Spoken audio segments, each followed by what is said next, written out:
நல்ல தகப்பனே, சர்வ வல்லமை உள்ள எங்கள் ஆண்டவரே, இந்த காலை வேளைக்காக உமக்கு ஸ்தோத்திரம். கிருபையுள்ள கரத்தில் எங்களை தாழ்த்துகிறோம். நீர் செய்த நன்மைகளுக்கு நாங்கள் எண்ணத்தை செலுத்துவோம். ரட்சிப்பின் பாத்திரத்தை கையில் எடுத்துக்கொண்டு உம்மை தொழுது கொள்வோம் என்று சங்கீதக்காரன் சொல்லுகிறது போல, இம்மட்டும் நீர் எங்களை நடத்தி கொண்டு வந்த எல்லா நன்மைகளுக்கும் நாங்கள் எண்ணத்தை செலுத்துவோம். இந்த 4 மாதமும் எங்கள் குடும்பங்களை போஷித்திருக்கிறீர் ஆண்டவரே, வழி நடத்தி இருக்கிறீர், முன்னும் பின்னுமாக பாதுகாத்திருக்கிறீர், எங்கள் பிரயாணங்களிலே கூட இருந்திருக்கிறீர் ஆண்டவரே. ஒரு இமை பொழுது கூட எங்களை கைவிடாதபடி உள்ளம் கையிலே வரைந்து வைத்து எங்களை பாதுகாத்திருக்கிறீர். நீங்க மட்டும் இல்லாதிருந்தா இந்த மாதங்களை நாங்கள் இல்லாமலே போயிருப்போம் ஆண்டவரே. எத்தனையோ பேர் காணாமல் போயினார்கள், எத்தனையோ பாதுகாப்புக்கு மத்தியில் இருந்த தலைவர்கள்லாம் காணாமல் போயிட்டாங்க. ஆனா தேவனாகிய கர்த்தர் எங்கள் மத்தியிலே உலாவுகிறவராய் இருக்கிறீர், எங்களை பாதுகாக்கிறவராய் இருக்கிறீர், எங்களை வேலி அடைக்கிறவராய் இருக்கிறீர். நாம் எல்லாம் ஒருமனப்பட்டு கர்த்தரை ஸ்தோத்திரம் பண்ணுவோமா? கர்த்தர் செய்த நன்மைகளுக்காக. கர்த்தர் நம்மை ஜீவனோடு கூட வைத்தாரே ஆண்டவர். எத்தனையோ சூழ்நிலைகளை நம்மளை பாதுகாத்திருக்கிறாரே, வழி விலகாதபடி கர்த்தர் நம்மை கொண்டு போய் கொண்டே இருக்கிறாரே. பரிசுத்த ஆவியானவர் இன்னும் நம்மளை உணர்த்தி கொண்டே இருக்கிறாரே, உருவாக்கி கொண்டே இருக்கிறாரே, அவருக்கு ஏற்ற மனவாட்டியை நம்மை மாற்றிக்கொண்டே இருக்கிறாரே. எத்தனையோ முறை நம்ம விழுந்த போதும் நம்மை தூக்கி நிற்க பண்ணுகிறாரே, எத்தனையோ பேர் வழி விலகின போதும் இது வழி இதுவே என்று காண்பித்திருக்கிறாரே. எத்தனையோ முறை நமக்கு அவருக்கு விரோதமாய் செய்த போதும் நம்மை ஏற்றுக்கொண்டிருக்கிறாரே. நாம் எத்தனையோ முறை அவருக்கு விரோதமான காரியங்கள் ஈடுபட்ட போது கூட ஒரு நல்ல தகப்பனாக இருந்து நம்மை அரவணைத்திருக்கிறாரே. எல்லாம் ஒருமனப்பட்டு கர்த்தரை ஸ்தோத்திரம் பண்ணுவோம். கர்த்தர் செய்த நன்மைகளுக்கு இந்த ஜனங்களை துதிப்பதற்கென்று ஏற்படுத்தின இவர்களின் துதியை சொல்லி வருவார்கள். கர்த்தர் எதிர்பார்க்கிறது ஒன்றே ஒன்று, நன்றி அறிதல் இருதயம் உள்ளவர்களாய் இருங்கள் என்று வேதம் சொல்லுகிறது. ஆண்டவர் இதுக்கு செய்த எல்லா நன்மைகள், இந்த 4 மாதத்தை பாருங்க. எத்தனையோ நாடுகள்ல யுத்தம், எத்தனையோ நாடுகள்ல மரணம், எத்தனையோ நாடுகள்ல பூமி அதிர்ச்சி, 2700 பேர் மூழ்கி போயிட்டாங்க. ஆனால் கர்த்தர் நம்மை ஜீவனோடு கூட வைத்திருக்கிறார். எத்தனையோ இடங்கள்ல பிஞ்சு பிள்ளைகளுக்கு கூட பால் இல்லாதபடிக்கு வனாந்திரத்தில் இருக்கிறார்கள். ஆனால் உங்களுக்கும் எனக்கும் கர்த்தர் போஷித்துக் கொண்டிருக்கிறார். ஹல்லேலூயா, ஹல்லேலூயா, ஹல்லேலூயா, ஹல்லேலூயா, ஹல்லேலூயா. இருதயத்தின் ஆழத்திலிருந்து ஏதோ துதிக்கணும்னு துதிக்க வேண்டாம், வாயினால் கனம் பண்ண வேண்டாம். இருதயத்தின் ஆழத்திலிருந்து முழு இருதயத்தோடு, முழு ஆத்மாவோடு, முழு பலத்தோடு கூட கர்த்தர் செய்த நன்மைகளை பாருங்க. கர்த்தர் செய்த நன்மைகளை பாருங்க. எவ்வளவோ பிரச்சனைகள், எவ்வளவோ போராட்டங்கள். நமக்கு வந்த பிரச்சனைகள்ல நிறைய பேர் நிக்க முடியாம சூசைட் பண்ணி எல்லாம் செத்து போயிட்டாங்க. ஆனாலும் கர்த்தர் நம்மை ஜீவனோடு கூட வைத்திருக்கிறார். அவைகளுக்கு நடுவில் கர்த்தர் நம்மை பாதுகாத்துக் கொண்டிருக்கிறார். இந்நேரம் நமக்கு வந்த போராட்டங்களை நாம எல்லாம் காணாமலே போயிருக்கணும், இல்லாமல் போயிருக்கணும், மனம் உடைஞ்சு போயிருக்கிறோம், துக்கத்துல இந்நேரம் காணாமல் போயிருக்கணும். ஆனாலும் கர்த்தர் நம்மை ஜீவனோடு கூட வைத்திருக்கிறார். நாம் நிற்பதும் நிர்மூலமாகாமல் இருப்பதும் அவருடைய கிருபையாய் இருக்கிறது. அவருடைய கிருபை, கிருபை, கிருபை, கிருபை. முழு இதயத்தோடு, முழு பலத்தோடு ஆண்டவரே நீர் செய்த நன்மைகளுக்கு நாங்கள் எண்ணத்தை செலுத்துவோம்ப்பா. ஆண்டவரே நீர் எங்கள் மேல் வைத்த இரக்கங்களுக்கு நாங்கள் எண்ணத்தை செலுத்துவோம், தயவுக்கு நாங்கள் எண்ணத்தை செலுத்துவோம். ஆண்டவரே தாயின் கருவிலே உருவான முதல் எங்களை பாதுகாத்த இந்த பாதுகாப்புக்கு நாங்கள் என்ன சொல்லுவோம் ஆண்டவரே. ஹல்லேலூயா, ஹல்லேலூயா, ஹல்லேலூயா, ஹல்லேலூயா, ஹல்லேலூயா. அப்பா உமக்கு நன்றி, அப்பா உமக்கு நன்றி. மகிமையுள்ள கரத்தில் எங்களை தாழ்த்துகிறோம் அப்பா. Thank you Jesus, thank you Jesus. நன்றி ஆவியானவரே, நன்றி செலுத்துகிறோம், நன்றி செலுத்துகிறோம், நன்றி செலுத்துகிறோம். இம்மட்டும் தகப்பன் தன் பிள்ளையை சுமந்து கொண்டு வருவது போல எங்களை சுமந்து கொண்டு வந்தீங்க ஆண்டவரே. நாங்கள் வனாந்தரத்தை கடந்த போதெல்லாம் உடைய தோளின் மேல் எங்களை சாட்சி கொண்டீங்க ஆண்டவரே. தண்ணீரை கடக்கும் போதெல்லாம் உடைய தோளின் மேல் எங்களை சுமந்து கொண்டு வந்தீங்க ஆண்டவரே. நாங்கள் தீயை கடக்கும் போதெல்லாம் நான் உன்னோடு கூட இருக்கிறேன் என்று எங்களுக்கு உறுதுணையாய் வந்தீர் ஆண்டவரே. அப்பா எத்தனையோ பேர் அந்த தண்ணியில மாண்டு போனாங்க, எத்தனையோ பேர் அந்த நெருப்புல எரிஞ்சு போனாங்க. ஆனா நாங்களோ ஒன்றும் சேதமடையாதபடி, நெருப்பின் வாசனை கூட எங்கள் மேல் வீசாதபடிக்கு தேவனாகிய கர்த்தர் எங்களை முழுவதுமாய் பாதுகாத்துக் கொண்டதுக்காக உமக்கு ஸ்தோத்திரம். நன்றி, கோடான கோடி ஸ்தோத்திரம். எங்கள் ஆண்டவர் இயேசு கிறிஸ்துவின் நாமத்தில் ஒப்புக் கொடுத்து ஜெபிக்கிறோம் எங்கள் ஜீவனுள்ள நல்ல பிதாவே. அல்லேலூயா. வெளிப்படுத்தின விசேஷம் 2ஆம் அதிகாரம் 1வது வசனத்தை வாசிங்க. எபேசு சபையின் தூதனுக்கு நீ எழுத வேண்டியது என்னவெனில், 7 நட்சத்திரங்களை தம்முடைய வலது கரத்தில் ஏந்திக் கொண்டு 7 பொன் குத்து விளக்குகளின் மத்தியிலே உலாவிக் கொண்டிருக்கிறவர் சொல்லுகிறதாவது, ஆண்டவர் தமக்குரியதான சுபாவங்களை அந்த 1ஆம் அதிகாரம் வெளிப்படுத்தின விசேஷத்தில் சொல்லுகிறார். அவருக்கு என்னென்னலாம் சுபாவம் இருக்கு, அவர் எப்படி இருப்பாரு அப்படின்றத ஓவராலா அந்த 1ஆம் அதிகாரம் வெளிப்படுத்தின விசேஷத்தில் சொல்லுவார். அவருடைய கண்கள் அக்கினி ஜுவாலையாக இருந்தது, அவருடைய வஸ்திரம் வெண் வஸ்திரத்தை போல இருந்தது, அவருடைய பாதங்கள் வெண்கலத்தை போல இருந்தது, அவருடைய தலை வெண் பஞ்சை போல இருந்தது, அவர் கையில் 7 நட்சத்திரங்களை ஏந்தி கொண்டிருந்தார். இப்படி எல்லாத்தையும் சொல்லிடுவார். ஓவராலா கொடுத்துட்டு ஒவ்வொரு சபைக்கும் ஆண்டவர் சொல்லும் போது ஒவ்வொரு பார்ட்டாக அதை பிரித்து கொடுப்பார். அந்த 1ஆம் அதிகாரத்தில் எல்லா முழுமையாக ஆண்டவரை யோவான் பார்ப்பார். அதாவது அவருடைய ஸ்பிரிச்சுவல் வியூவை பார்ப்பார். பார்த்துட்டு அதை பார்ட்டாக பிரித்து ஒவ்வொரு சபைக்கு எபேசுக்கு சொல்லும் போது நீங்கள் பார்த்தீங்கன்னா, இப்போ சிவர்ண சபைக்கு சொல்லும் போது வாசிங்க, முந்தினவரும் பிந்தினவரும் ஒவ்வொரு, அதாவது ஓவராலாக அவருடைய விஷயத்தை சொல்லிட்டு அதை பார்ட்டாக பிரித்து ஒவ்வொரு சபைக்கும் சொல்லிக்கொண்டே வருவார். அப்படி வரும்பொழுது அந்த குறிப்பாக சபைக்கு எழுதும்போது, முதலாவது எழுதும்போது கர்த்தர் சபையை பார்த்து சொல்லுகிற வார்த்தை என்னன்னா, 7 பொன் குத்து விளக்குகளின் மத்தியில் உலாவுகிறவர். 7 பொன் குத்து விளக்குகள் அப்படின்னா என்ன அர்த்தம் அப்படின்னு கேட்டால், அந்த 1ஆம் அதிகாரத்திலேயே கடைசி 2 வசனத்தை வாசிங்க பார்ப்போம். நீ கண்டவைகளையும் இருக்கிறவைகளையும் இவைகளுக்கு பின்பு சம்பவிப்பவைகளையும் எழுது. என் வலது கரத்தில் நீ கண்ட 7 நட்சத்திரங்களின் இரகசியத்தையும் 7 பொன் குத்து விளக்குகளின் இரகசியத்தையும் எழுது. அந்த 7 நட்சத்திரங்களும் 7 சபைகளின் தூதர்களாம். நீ கண்ட 7 குத்து விளக்குகளும் 7 சபைகளாம். இந்த 7 சபை என்பது இயேசு கிறிஸ்து பரமேறி போனதிலிருந்து திருப்பி சபையை எடுத்துக்கொள்ளப்படுகிற காலகட்டம் வரைக்கும் இந்த முழுமையாக உள்ள காலகட்டங்கள். அந்த 7ஐயும் பிரித்து கொடுத்திருப்பாரு. அந்த 7 சபைகளுடைய காலகட்டத்தில் தான் நாம் இருக்கிறோம். அப்போ இந்த 7 சபைகளை குறித்து சொல்லும் பொழுது ஆண்டவர் சொல்ற ஒரு வார்த்தை என்னன்னா, 7 பொன் குத்து விளக்குகளின் மத்தியில் உலாவுகிறவர் சொல்லுகிறதாவது. அப்படின்னா என்ன அர்த்தம்? கர்த்தர் இந்த 7 சபைகளுக்கு நடுவில் என்ன செய்ய விரும்புகிறார்? உலாவ விரும்புகிறார் என்று சொல்லி பார்க்கிறோம். இந்த உலாவுதல் அப்படிங்கிறதான மிக முக்கியமான ஒரு விஷயத்தை தான் பார்க்கிறோம். இதுதான் கர்த்தருக்கு சபை மேல உள்ளதான மிக முக்கியமான ஒரு விருப்பம். சபையை ஆண்டவர் படைக்கும் பொழுதே அல்லது ஒரு சபையாக முதல்ல ஸ்தாபிக்கும் பொழுதே கர்த்தர் சபையை பார்த்து விரும்புகிற காரியம் என்ன அப்படின்னு சொல்லி பார்த்தீங்கன்னா, நம் மத்தியிலே அவர் உலாவ விரும்புகிறார். நீங்க பார்த்தீங்கன்னா பிசாசை குறித்து சொல்லப்படும் போது எசேக்கியேல் 28 அவன் நிறைய கற்களுக்கு நடுவிலே உலாவி கொண்டிருந்தான் என்று சொல்லி நாம் பார்க்கிறோம். இந்த கற்கள் என்ன அப்படிங்கிறத நிறைய விஷயம் இருக்கு. ஆனால் கர்த்தர் அவனை வைத்ததான நோக்கம் என்னன்னா, உலாவி கொண்டிருத்தல். உலாவுறதுன்னா உங்களுக்கு தெரியும், ஜஸ்ட் வாக், அல்லது அவங்க மத்தியில் அவர் ஒரு ரிலாக்ஸாக நடந்துகிட்டு இருக்கிறது பேர் தான் உலாவுதல். வேகமாக நடக்கிறது வேற, ஓடுறது வேற. இப்போ பவுல் சொல்றாரு, நல்ல போராட்டத்தை போராடினேன். இப்போ எலியா பார்க்குறாரு, இரவும் பகலும் 40 நாள் நடக்கிறது வேற, ஓடுறது வேற. ஸ்பிரிச்சுவலாக சொல்கிறேன். அதே மாதிரி உலாவுதல் என்பது ஒன்று இருக்கிறது. அதாவது உலாவுதல் என்பது ரிலாக்ஸ், அப்படியே தேவன் அவங்களோடு கூட பேசிக்கொண்டு அப்படி ஒரு மிக முக்கியமான ஒரு விஷயத்தை தான் கர்த்தர் வைத்தார். அப்படி உலாவி கொண்டிருந்த இந்த பிசாசு, நல்லா கவனிச்சுக்கொள்ளுங்க, உலாவி கொண்டிருந்த இந்த பிசாசு கீழே விழுந்ததான். ஆண்டவர் அவனை தள்ளிட்டார். அந்த உலாவும் போது அவனுக்குள்ளே ஒரு பெருமை வருகிறது. அவன் என்ன செய்யறான்னா, நான் ஆராதனை கூட்டத்துக்கு தலைவனாவேன், நான் என்ன செய்வேன், வடபுறத்தில் உள்ள நகரத்துக்கு நான் இதாகுவேன், என் சிங்காசனத்தை போடுவேன், இப்படி நிறைய விஷயத்தை செய்யறான். செய்யும் போது கர்த்தர் என்ன பண்றார்? அவன் அங்கே தள்ளிடுறார். நம்ம எல்லாருக்கும் தெரிந்திருக்கிறபடி அந்த இடத்துக்கு தான் ஆதாமை உண்டாக்க வேண்டும் என்று கர்த்தர் விரும்புகிறார். அதுக்கு தான் மல்கியா 2:15 அவர் ஒருவனை அல்லவா உண்டாக்கினார். இப்போ அவங்ககிட்ட அவனை உண்டாக்கிட்டு அந்த இடத்துல தான் ஆண்டவர் என்ன செய்யறாரு? இந்த பிசாசு இருந்த இடத்துல தான் ஆதாமை கொண்டு வைக்க வேண்டும் என்று சொல்லி விரும்புகிறார். ஆனால் இப்போ ஆதாமை உருவாக்கி விட்டு கொண்டு வச்சுட்டு ஏதேன் தோட்டத்தில் வச்சுட்டு கர்த்தர் என்ன செய்ய விரும்புகிறார் அப்படின்னு கேட்டா, ஆதாமோடு கூட உலாவ விரும்புகிறார். ஆதியாகமம் 3:8 வாசிங்க. பகலின் குளிர்ச்சியான வேளையிலே தோட்டத்தில் உலாவுகிற தேவனாகிய கர்த்தருடைய சத்தத்தை. அப்ப தேவன் என்ன பண்ண விரும்பி இருக்கிறாருன்னு கேட்டீங்கன்னா, மனுஷனோடு கூட உலாவ விரும்புகிறார். இந்த தோட்டம் என்பது எதுக்கு அடையாளமா இருக்குன்னா, பாரடைஸ்க்கு அடையாளமா இருக்கு, பரதீசிக்கு அடையாளமாக இருக்கு. அந்த பரதீசியில் தேவன் உலாவுகிறவராக. ஏன்னா பரதீசியின் மத்தியில் இருக்கிற, வெளிப்படுத்தல் 2ஆம் அதிகாரம் 7ஆம் வசனத்துல பரதீசியின் மத்தியில் இருக்கிற ஜீவ விருட்சம் அப்படிங்கிறார். அதே மாதிரி தோட்டத்தை பார்த்தீங்கன்னா தோட்டத்தின் நடுவிலே ஒரு ஜீவ விருட்சம். அப்படி இருக்கும் பொழுது இந்த பரதீசி என்பது தோட்டத்துக்கு அடையாளமாக இருக்கிறது.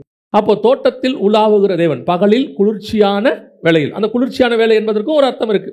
இப்போ தேவனுடைய அந்த அந்த வர்ற டைம் இருக்கு இல்லையா, அதை பேஸ் பண்ணி தான் அவருடைய மனநிலை இருக்குன்னு பார்க்குறோம். உதாரணமா சோதோமை அழிக்க வரும்போது பார்த்தீங்கன்னா மம்ரேயின் சமபூமிக்கு வருவார். வரும்போது பார்த்தீங்கன்னு சொன்னா ஆபிரகாம் எப்போ பார்க்க வருவார்னா, பகலில் உஷ்ணமான வேளையில் அப்படின்னு இருக்கும். மம்ரேயின் சமபூமியிலே ஆபிரகாம் என்ன செஞ்சாரா? கர்த்தர் உஷ்ணமான வேலையிலே சந்திக்கும்படி வந்தார் அப்படின்னு. அப்போ உஷ்ணமான வேலைன்னா சூடு, கர்த்தர் கோபமா இருக்கார். இதை யார் கரெக்டாக புரிஞ்சுப்பான்னு கேட்டீங்கன்னா எலியா புரிஞ்சுப்பார். 1 ராஜாக்கள் 19 கர்த்தர் எலியா வெளியே வர சொல்வார் கெபியை விட்டு. ஆனால் எலியா வரமாட்டார். பார்த்தீங்கன்னா ஒவ்வொன்றா நடக்கும். முதலாவதாக பெருங்காற்று வீசும், கண்மலையை பிளக்கத்தக்கதான காற்று வீசும், அக்கினி வரும், பூமி எதிர்ச்சி வரும். அதில் திருப்பி ஒரு வார்த்தை சொல்லும், அதிலே கர்த்தர் இல்லை அப்படின்னு இருக்கும். அதோட அர்த்தம் என்னன்னா, கர்த்தர் அந்த மைண்ட்ல இல்லை, அழிக்கிற இடத்துல இல்லை அப்படின்னு அர்த்தம். அப்போ பகலில் குளிர்ச்சியான வேலைன்னா என்ன அர்த்தம்னா, கர்த்தர் கூலா இருக்காரு, உலாவுகிறதான தேவன். ஸோ காட் நம்மகிட்ட விரும்புகிற விஷயம் என்ன அப்படின்னு கேட்டீங்கன்னா, நம்மோடு கூட அவர் உலாவ விரும்புகிறார். ஏனோக்கு தேவனோடு கூட சஞ்சரித்து கொண்டிருந்தான் அப்படின்னு இருக்குது இல்லையா. அதே மாதிரி நீங்க 6ஆம் அதிகாரத்தில் வாசிக்கும் பொழுது, 5ஆம் அதிகாரம் 6ஆம் அதிகாரத்தில் வாசிக்கும் பொழுது நோவை குறித்து வேதம் சொல்லுகிறது, நோவா தேவனோடு கூட சஞ்சரித்து கொண்டிருந்தான். இந்த சஞ்சரித்து கொண்டிருந்தான்ங்கிற வார்த்தைக்கு இங்கிலீஷ்ல என்ன இருக்குன்னு கேட்டீங்கன்னா, வாக்ட் வித் த காட்னு இருக்கு. தேவனோடு கூட நடந்து கொண்டிருந்தான். இந்த தேவனோடு கூட நடந்து கொண்டிருக்கிற அந்த அனுபவம் தான் தேவனோடு கூட அவன் எடுத்துக்கொள்ளப்படுவதற்கு காரணமாக இருக்கு. தேவனோடு கூட நடந்து கொண்டிருக்கிற அந்த அனுபவம் தான் நோவாவை பேழைக்குள் எடுத்துக்கொள்ளப்படுவதற்கு காரணமாக இருக்கிறது. அப்போ தேவன் மனுஷனோடு கூட நடக்க விரும்புகிறார். அதுதான் வசனம் சொல்லுது, தேவன் பகலில் குளிர்ச்சியான வேளையிலே ஊலாவும்படி வந்தார் அப்படின்னு இருக்கு. இப்போ தோட்டம் என்பது நம்ம எல்லாருக்கும் தெரியும். ஏசாயா புத்தகம் 5ஆம் அதிகாரம் 2ஆம் வசனத்தின்படி தேவனுடையதான சபை, எனக்கு மகா செழிப்பான மேட்டிலே ஒரு தோட்டம் உண்டு அப்படின்னு சொல்றார். அப்போ ஆண்டவர் தேவனுடைய சபையிலே ஊலாவும்படி வருகிறார். தோட்டத்துக்குள்ள எப்ப வராரு? குளிர்ச்சியான வேலையில வருகிறார். குளிர்ச்சியான வேலைனா என்ன? தேவன் சந்தோஷமாக கூலாக மணவாளன் மணவாட்டியோடு கூட வாரும் நேசரே நாம் வயல்வெளியில் போய் தங்குவோம் அப்படின்னு சொல்லக்கூடியதான தேவன் உலாவ விரும்புகிறார். ஆனால் இங்க என்ன நடக்குதுன்னு கேட்டீங்கன்னா, முதல்ல உலாவி கொண்டிருந்தா இல்லையா, எசேக்கியேல் 28:14 ஒருத்தன் உலாவி கொண்டிருந்தவன் மேட்டுமை அடைந்து, மனமேட்டுமை அடைந்து, அல்லது பதவி ஆசை பிடிச்சு, அல்லது மேலே வரணும்னு நினைச்சு விழுந்து போனான்னு பார்க்குறோம். ஸோ உலாவும் பொழுது ஒரு பிரச்சனை வந்துகிட்டே இருக்குது. முதல்ல உலாவினவன் அந்த மனமேட்டுமை அடைந்தவனாக, பெருமை அடைந்தவனாக, இவ்வளவுக்கு நடுவில் நம்ம தான் உலாவுறோம், நம்ம தான் சீஃப் அப்படிங்கிற மாதிரி அவன் விழுந்து போனான். இப்போ அடுத்து கர்த்தர் என்ன செய்யறாரு? மனுஷனோடு கூட உலாவும்படி வருகிறார். இப்போ மனுஷன் என்ன சொல்றான்? வசனம் சொல்லுது, பகலில் 3:8 வாசிங்க. ஆதியாகமம் 3:8 பகலில் குளிர்ச்சியான வேளையிலே தோட்டத்தில் உலாவுகிற தேவனாகிய கர்த்தருடைய சத்தத்தை அவர்கள் கேட்டார்கள். அப்பொழுது ஆதாமும் அவன் மனைவியும் தேவனாகிய கர்த்தருடைய சந்நிதிக்கு விலகி தோட்டத்தின் விருட்சங்களுக்குள்ளே ஒளித்துக் கொண்டார்கள். தோட்டத்தின் விருட்சங்களுக்குள்ளே ஒளிந்து கொண்டார்கள். அப்படின்னா என்ன அர்த்தம்? அந்த சத்தம், தேவன் உலாவுகிற ஒரு சத்தம் இருக்கு. அந்த உலாவுகிற சத்தம் அவங்களுக்கு பயத்தை உண்டு பண்ணுகிறது. வசனம் சொல்லுது, அப்பொழுது அவர்கள் சத்தத்தை கேட்டார்கள், ஆதாமும் அவன் மனைவியும் தேவனாகிய கர்த்தருடைய சத்தத்தை விலகி தோட்டத்தில். அப்பொழுது அவன் சொல்றான், 10வது வசனம் வாசிங்க. அதற்கு அவன், நான் தேவரீருடைய சத்தத்தை தோட்டத்திலே கேட்டு நான் நிர்வாணியாயிருப்பதினால் பயந்து. அப்படின்னா என்ன அர்த்தம்? கர்த்தர் உலாவுகிற சத்தம் அவனுக்கு என்னவா இருக்கிறது? பயத்தை உண்டு பண்ணுகிறது. தேவன் உலாவும் போது பயம் வருமா? யோசிச்சு பாருங்க. ஒருத்தர் வேகமா நடந்து வர்றாருன்னா நமக்கு பயம் வரும். அவர் வர்ற வேகத்தை பார்க்கும்போது நம்ம என்ன செய்யும்? சில நேரத்தில் ஆஃபீஸ் முடிச்சுட்டு கணவர் வருவார். அவர் வரும்பொழுது அவர் செருப்பு விடுற வேகத்திலே அந்த அம்மாவுக்கு புரிஞ்சு போயிடும், இந்த ஆள் இன்னைக்கு என்ன சரியில்லை அப்படின்னு. அவர் செருப்பு விடுற வேகமே. அப்போ அந்த நடையை வச்சு நம்ம என்ன செய்ய முடியும்? சொல்ல முடியும். உலாவும் போது பயம் வருமா? தேவன் உலாவ வருகிறார். பகலில் குளிர்ச்சியான வேளையிலே உலாவும்படி கூலா ரிலாக்ஸா கர்த்தர் வர்றார். உங்களோடு கூட நான் சஞ்சரிக்க விரும்புகிறேன். I want to walk with you. அதான் கர்த்தருடைய திட்டம். அப்படி தேவன் இவ்வளவு கூலா இருக்க அந்த நேரத்தில் அந்த சத்தம் பயத்தை உண்டு பண்ணுமா? யோசிச்சு பாருங்க. வசனம் சொல்லுது, அந்த சத்தத்தை கேட்டு பயந்து. ஏன் அந்த சத்தத்தை கேட்டா பயம் வருது? ஒரு கோபமான சத்தத்தை கேட்டா பயம் வரணும். இப்ப எலியாவுக்கு வந்து பயம் வந்துச்சு. காரணம் என்னன்னா, கண்மலையை பிளக்கத்தக்கதான ஒரு சவுண்டு, பெருங்காற்று. அதை பார்த்தா பயம் வருது, நியாயம் இருக்கு. இப்ப இஸ்ரவேல் ஜனங்களுக்கு ஒரு பயம் வந்துச்சு. பயங்கரமான இடி இடிச்சுது, மின்னல், ஒரு அந்த காட்சி அவர்களுக்கு பயத்தை உண்டாக்கிது. அந்த பயம் வந்ததுக்கு நியாயம் இருக்கு. இப்ப உலாவுகிறதுல நியாயம் வருமா? பயம் வருமா? யோசிச்சு பாருங்க. பல நேரத்தில் கர்த்தர் நம்மோடு கூட இப்போ அப்படிதான் இருக்கிறார். இப்ப நம்ம கூட அப்படிதான் இருக்கிறார். அதுவும் இந்த கிருபையின் காலம்னு சொல்ற இந்த காலத்துல, அவருடைய ரத்தம் சிந்தப்பட்டு சபை எடுத்துக்கொள்ளப்படுகிற இந்த இடைப்பட்ட காலத்துல கர்த்தர் நம்மதில் உலாவுகிறவராய்த்தான் இருக்கிறார். கர்த்தர் இன்னும் நம்ம மேல கோபமாவே இல்லை. இப்போ கூட பாருங்க, கர்த்தர் கோவப்பட்டார்னா, பழைய ஏற்பாடா இருந்துச்சுன்னா, நியாயப்பிரமாணமா இருந்துச்சுன்னா, சர்ச்சில் ஒருத்தர் கூட இருக்க மாட்டோம். டெய்லி 10 பேரை நம்ம கொண்டு போய் புதைக்கிற வேலை தான் இருக்கும். அவ்வளவுதான் நடக்கும். இன்னைக்கு இருக்கிற நிலைமைக்கு கர்த்தர் அடிக்கிற கோபத்துல இருந்து, அதுவும் புல்பீட்ல ஆரம்பிக்கும். அது அப்படிதான் சொல்றாரு, மூப்பர் இடத்தில் தொடங்குங்கிறார். ஆனால் இது புதிய ஏற்பாட்டு காலமா இருக்கிறதுனால, இயேசு கிறிஸ்து ரத்தம் சிந்தப்பட்டதுனால கர்த்தர் இன்னும் பொறுமை உள்ளவராய் இருக்கிறார், நீடிய பொறுமை உள்ளவராய் இருக்கிறார். ஆனால் நல்லா கவனிச்சு பாருங்க, எப்போ உங்களுக்கு தேவனிடத்தில் பயம் வருகிறது, உங்களுக்கு எப்போ பயம் வருதுன்னு பாருங்க. தெளிவா தெரியும். நீங்க சர்ச்சுக்கு நல்லா வந்துட்டு இருக்கிறீங்க, ஆவிக்குரிய வாழ்க்கையில் இருக்கிறீங்க. எப்போ நீங்க தேவனை விட்டு கொஞ்சம் தூரம் போறீங்களோ உங்களுக்கு பயம் வரும். உங்க ஆவிக்குரிய வாழ்க்கையில் ஒரு பயம் வரும். இந்த பயம் எதனால் உண்டாகிறது? எனக்கும் தேவனுக்கும் உள்ள ஸ்பிரிச்சுவல் கனெக்ஷன் கட் ஆகுது. அந்த ஸ்பிரிச்சுவல் கனெக்ஷன் கட் ஆன உடனே ஆட்டோமேட்டிக்கா என்ன வரும்? ஒரு பயம் வரும். இப்ப பாருங்க, வீட்டில் நீங்க இருந்துட்டே இருக்கிறீங்க, உங்க வீடு தான், பூட்டி இருக்கு, உள்ள உட்காந்துருக்கீங்க, திடீர்னு மொத்த கரண்ட் ஆஃப் ஆயிருச்சு. ஆஃப் ஆன உடனே டக்குன்னு ஒரு பயம் வரும்ல, ஐயோ அப்படின்னு ஒரு சவுண்ட் வருது இல்ல. அது எதனால வருது? நம்ம வீடு தான், பூட்டி தான் இருக்குது, அதுல எந்த மாற்று கருத்தும் இல்லை. ஆனால் அந்த இருட்டு வந்த உடனே ஒரு சின்ன பயம் வருது இல்ல. அதே மாதிரி தான் நாம் தேவனோடு கூட உலாவுகிறவர்கள் தான். தேவன் நம்மோடு கூட உலாவுக தான் இருக்கிறார். இப்பவும் தேவன் உலாவுகிறவர் தான், மாற்று கருத்தே கிடையாது. இன்னும் அமைதியா இருக்கிறாரு, பொறுமையா இருக்கிறாரு, அன்பா இருக்கிறாரு. ஆனால் நமக்கு கர்த்தருடைய சத்தம் பயமா இருக்கிறது. கர்த்தர் சில நேரங்களில் நமக்கு இருதயத்துல ஒரு பயம் வருது. இதுதான் நம்ம என்ன சொல்றோம்னா, ஆவியானவர் வரும்போது பாவத்தை குறித்தும் நீதியை குறித்தும் நியாய தீர்ப்பை குறித்தும் கண்டித்து உணர்த்துகிறார். அந்த உணர்த்துகிறது இருக்குல்ல, அந்த உணர்த்துகிறது நமக்கு என்ன ஆகுதுன்னா பயமா மாறுது. இப்போ அப்பா வந்துட்டு அடிக்க மாட்டாரு, ஆனா அவர் பேசுற வேகமே, அந்த அவர் சொல்ற விஷயமே நமக்கு என்னத்தை செய்யும்? சில நேரத்தில் வந்து பாத்தீங்க, அப்பா வந்து என்னடா என்ன அப்படின்னு உடனே அவனே யோசிப்பான், இவர் எது கேட்கிறாரு, இது என்னவா இருக்கும்? ஆட்டோமேட்டிக்கா ஒரு பயம் வரும் தெரியுமா? பல நேரங்களில் கவனிச்சு பார்த்தீங்கன்னா, நம்மளை அறியாமலேயே அவங்க கேட்கறது சாஃப்டாக தான் இருக்கும். எதனால, ஏன் அப்படின்னு சொல்லி சில நேரத்தில் அவர்கள் செய்கிறது சாதாரணமாக இருக்கும், நமக்கு அது என்னவாகுது? பயங்கர பயத்தை உண்டாக்குகிறது. இப்ப தேவன் உலாவுகிறவரை தான் இருக்கிறார், மாற்று கருத்தே இல்லை. இன்னும் கிருபை நம்ம மேல் இருக்கிறது, இன்னும் பாதுகாத்துட்டு இருக்கிறார். ஆனால் அவைகளுக்கு நடுவில் அவர் உலாவும் போது ஏன் அந்த சத்தம் ஆதாமுக்கு பயத்தை உண்டு பண்ணுகிறது என்று சொன்னால், அந்த உலாவுகிற சத்தமே எனக்கு ஒரு பயத்தை உண்டாக்குறது. ஏன்னா இப்போ நான் வேறொரு காரியத்தை, கர்த்தருக்கு பிரியமில்லாத ஒரு காரியத்தை செய்து விட்டேன். அவ்வளவுதான். கர்த்தருக்கு பிரியமில்லாத காரியம் ஒன்று எனக்குள்ள வந்துருச்சு. அவர் செய்யக்கூடாதுன்னு சொன்னதை நான் செஞ்சுட்டேன். நான் செஞ்ச உடனே இப்போ எனக்கு அது என்னவா மாறுது? ஒரு பயத்தை உண்டாக்குகிறது.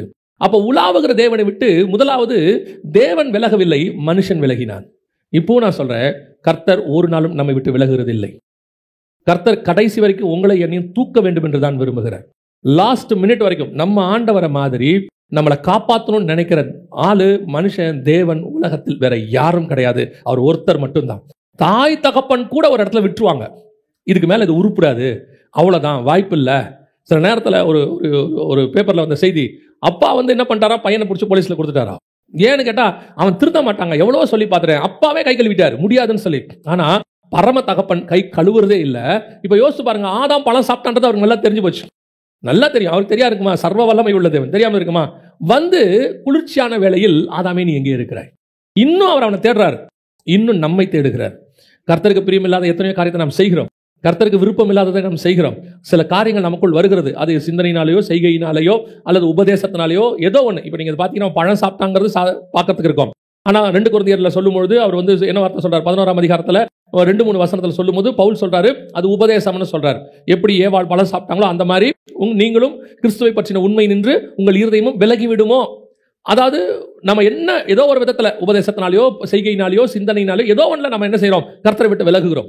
விலகின உடனே என்ன ஆகுது, நாம் தான் தேவனை விட்டு விலகி ஒளிந்து கொள்கிறோம். ஆனால் கர்த்தர் இன்னும் தேடுகிறார். நீ எங்கே இருக்கிற? அல்ல ஆண்டவரே, உங்க சத்தம் ஏன்பா, இந்த சத்தம் ஏன்பா உனக்கு பயத்தை உண்டாக்குது, இந்த சத்தம் ஏன் பயத்தை உண்டாக்குது? இல்ல ஆண்டவரே, இந்த சத்தத்தோடு கூட நான் ஒரு நாள் நடந்து கொண்டு இருந்தவன். இதே சத்தத்தோடு அவன் என்ன பண்ணிருக்கிறான், ஆண்டவர்கிட்ட நடந்திருக்கிறான். அந்த உலாவுகிற சத்தம் ஒரு நாள் அவனுக்கு எப்படி இருந்தது, சந்தோஷமா இருந்தது. ஆலயத்தில் ஆவியானவர் பேசும்போது உங்களுக்கு சில நேரத்தில் இருதயத்தில் குத்தப்படும். சில நேரத்தில் இப்போ நாங்கள் வந்து உங்களை மாதிரி உட்காந்து செய்தி கேட்டுட்டு இருக்கும்போது ஒரு நாள் கூட எங்க பாஸ்டர் பேசினாருன்னு நாங்கள் பார்த்ததே கிடையாது. ஆவியானவர் பேசினார்னு மட்டும்தான் நாங்கள் பார்த்தோம் சபையில். அதனால தான் எங்கள் ஆவிக்குரிய வாழ்க்கை நாளுக்கு நாள் வளர்ந்துச்சு. குத்தம், அவர் பேசும்போது குத்தம். ஒரு நாள் கூட பாஸ்டர் ஏதோ நம்மளை பற்றி தெரிஞ்சுக்கிட்டு பேசுகிறாரோ அப்படின்னு நாங்கள் உணர்ந்ததே கிடையாது. எங்களுடையதான ஒரே உணர்வு, எங்களோடு கூட ஆவியானவர் பேசுகிறார். யோசிச்சு பாருங்க, அந்த வார்த்தை, அந்த கர்த்தருடைய வார்த்தை எப்பவுமே கிருபை பொருந்ததா இருக்கு, நம்மகிட்ட அன்பா தான் இருக்கு. ஆனால் நமக்கு அது குத்துகிறது இல்லை. அதுக்கு காரணம் என்னன்னா, நான் தோட்டத்துக்கு பின்னாடி ஒளிந்து கொண்டிருக்கிறேன், விருட்சங்களுக்கு பின்னால் ஒளிந்து கொண்டிருக்கிறேன். எனக்கும் தேவனுக்கும் நடுவில் ஏதோ ஒரு பிரச்சனை இருக்கிறது. ஒரு நாளும் கர்த்தர் என்னை விட்டு விலகவே இல்லை. அன்னைக்கு விலகின ஆதாம் அதோட தோட்டத்தை விட்டு வெளியே போயிட்டான், அவ்வளவுதான். நீங்க அந்த விலகும் போதே திருப்பி கர்த்தரோட கூட ஒப்புரவாக ட்ரை பண்ணணும். இல்ல ஆண்டவரே, அது என்ன ஆச்சு, பரவாயில்ல, நான் திருப்பி வந்து. அதனால தான் எனக்கு ரொம்ப அந்த 51ஆம் சங்கீதம் இருக்கு பாருங்க, அதை வந்து டெய்லி ஒரு நாள் படிச்சா கூட தப்பு கிடையாது. 51ஆம் சங்கீதத்தை டெய்லி ஒரு நாள் படிச்சா கூட தப்பு கிடையாது. இவர் தாவீது தப்பு பண்றார். பண்ணி முடிச்ச உடனே அந்த செகண்ட் அவருக்குள்ள என்ன ஆகுது, ஸ்பிரிச்சுவலி ஒரு பிரச்சனை வருது, ஸ்பிரிச்சுவல் ப்ராப்ளம் வருது. வந்த உடனே மனுஷன் போய் அதை சரி பண்றாரு பாருங்க. எதை சரி பண்றாரு பாருங்க, என் ராஜ்யத்தை திருப்பி கொடுன்னு கேட்கல அவரு. புரியுதா? என்ன கேட்டார் அவரு? உம்முடைய பரிசுத்த ஆவி என்னை விட்டு எடுபடாமலும் உம்முடைய ரட்சண்ய சந்தோஷத்தை என்னை விட்டு திரும்பவும் எனக்கு தாங்க. ஆண்டவரே, உங்களுக்கு எனக்கு நடுவில் ஒரு கேப் வந்துருச்சுப்பா, ஒரு சின்ன கேப். பல நேரத்தில் இந்த கேப் வரும்போது அந்த கேப்பை நம்ம என்ன பண்றோம்னா ஃபில் பண்ண விரும்புறது இல்லை. அந்த சந்தோஷத்துக்குள்ள இப்ப பத்சேபாலால ஒரு சந்தோஷம் இருக்கு, கர்த்தரால ஒரு சந்தோஷம் இருக்கு. அதுதான் ரட்சண்ய சந்தோஷம். பத்சேபாலால வர சந்தோஷம் இருக்கு, அதுல எந்த மாற்று கருத்தும் இல்லை. இப்ப இந்த சந்தோஷத்திலேயே தாவீது இருந்துட்டு ரட்சண்ய சந்தோஷத்தை மறந்துட்டானா அவன் விருட்சங்களுக்கு பின்னால் ஒளிந்து கொண்டவன், அதுக்கு பின்னாடி வரமாட்டான். அதான் ஆதாம் வரவே இல்லை. அதுக்கப்புறம் ஆதாம் தேவனுக்கு முன்னாக போனவன் தான் சமூகத்துக்கு விலகி. இவன் சமூகத்துக்கு விலகுனா அடுத்து இவன் பையன் காயின் கர்த்தருடைய சமூகத்தை விட்டு விலகி, இவன் சமூகத்தை விட்டு போனா இவன் பையனும் போயிட்டான். ஒருத்தன் கூட திருப்பி வரணும்னு நினைக்கவே இல்லை. நீங்க பைபிளை திருப்பி வரணும்னு நினைச்ச ஒரு ஆள் யாருன்னு பாத்தீங்கன்னா பழைய ஏற்பாட்டில் தாவீது மட்டும்தான். உங்களுடைய ரட்சணிய சந்தோஷத்தை என்னை விட்டு எடுக்காமல். எனக்கு ஆண்டவர் சொல்லி கொடுத்தது, நான் இப்போ இருக்கிற எல்லாருக்கும் சொல்வேன், என் மெசேஜில் சொல்வேன், யார் வந்து எது நடந்தாலும் சொல்வேன், இங்கே யாருமே விழாதவங்கன்னு ஒருத்தர் கிடையவே கிடையாது. இயேசுநாதர் ஒருத்தரை தவிர அத்தனை பேரும் ஏதோ ஒரு இடத்தில் தடுக்கி விழுந்தவர்கள் தான். இங்கே செகண்ட் சான்ஸ் வாங்காதவங்க யாருமே கிடையாது. அந்த செகண்ட் சான்ஸ் உங்களுக்கு கிடைக்கிறதும் கிடைக்காததும் உங்க கையில் தான் இருக்குது. ஏன்னா அவர் விலகல, அவர் உலாவுகிறவர் தான் இருக்கிறார். நம்ம தான் ஓடி போய் விருட்சங்களுக்குள்ளே ஒளிந்து கொண்டோம். திருப்பி அவர்கிட்ட வந்துட்டா செகண்ட் சான்ஸ் உண்டு. திருப்பி அதுக்குள்ள வந்துட்டோம்னா செகண்ட் சான்ஸ் உண்டு. இல்ல நான் விருட்சங்களுக்கு பின்னாடி போயிட்டேன், அப்படியே தோட்டத்துக்கு அந்த மரத்துக்கு பின்னாடி போனவன் அடுத்து தோட்டத்தை விட்டு போயிட்டான். அப்படியே போனவன் தான் திருப்பி வரவே இல்லை பாருங்க கடைசி வரைக்கும். இதுதான் இங்க இருக்க பிரச்சனை. ஆண்டவர் உங்களை என்னையும் என்ன விரும்புறாருன்னா கையை பிடிச்சிக்கிட்டு தேவன் உலாவ விரும்புகிறார். அன்னைக்கு ஓடி போனவன் தான் மனுஷன். அதுக்கப்புறம் கர்த்தர் என்ன செய்யல, கர்த்தர்கிட்ட அவன் வரவே இல்லை. இப்படி முதலாவது தேவன் நம்மோடு கூட உலாவ வரும் பொழுது நாம் விலகி ஓடுகிறோம். ஆண்டவர் சரி பண்ண விரும்புகிறார், கூப்பிடுறார், வா அதமே நீ எங்கே இருக்க. அவர் அர்த்தம், ஒருத்தர் கூப்பிடுறோம்னா என்ன அர்த்தம், திருப்பி வான்னு அர்த்தம்.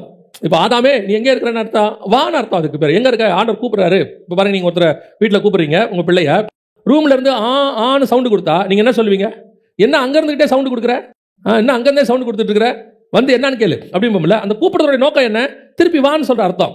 அதைத்தான் இவரும் சொல்றாரு, ஆதாமே நீ எங்க. திருப்பி அவர் அதை பில்டப் பண்ண விரும்புறார், திருப்பி கட்ட விரும்புகிறார்.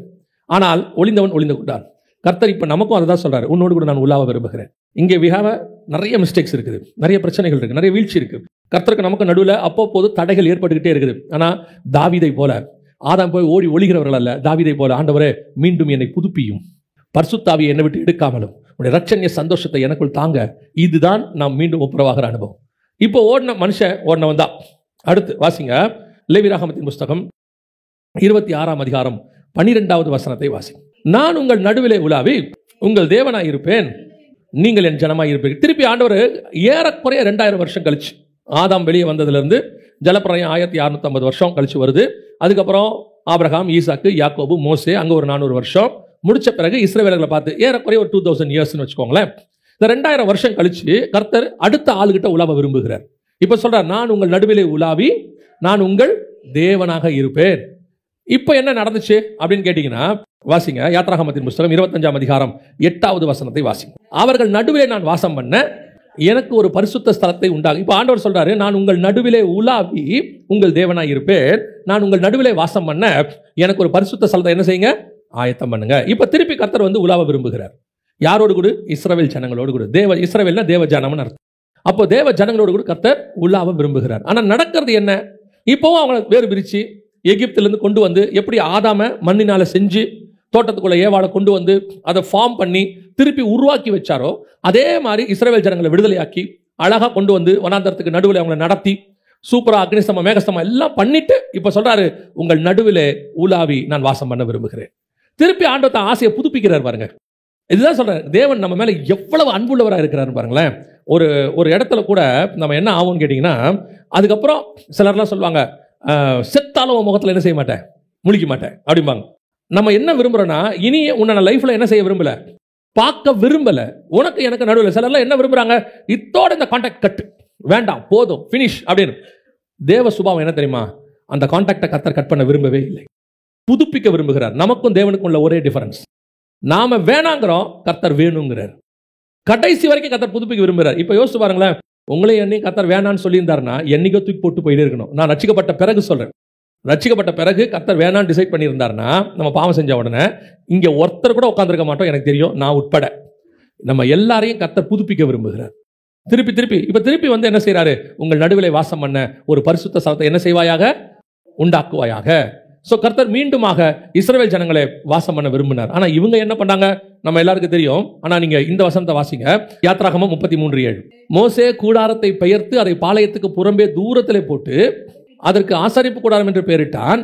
கர்த்தரை தேடுகிற யாவரும் பாளையத்துக்கு புறம்பான ஆசாரிப்பு கூடாரத்துக்கு போவார்கள். இங்க கர்த்தர் உலாவும்படி வரல, கர்த்தரை தேடுகிற யாவரும். இப்ப இவங்க தான் அவர்கிட்ட போனோம். ஏன் இந்த நிலைமை, இப்படி ஒரு சிச்சுவேஷன் வந்ததுக்கு என்ன காரணம்?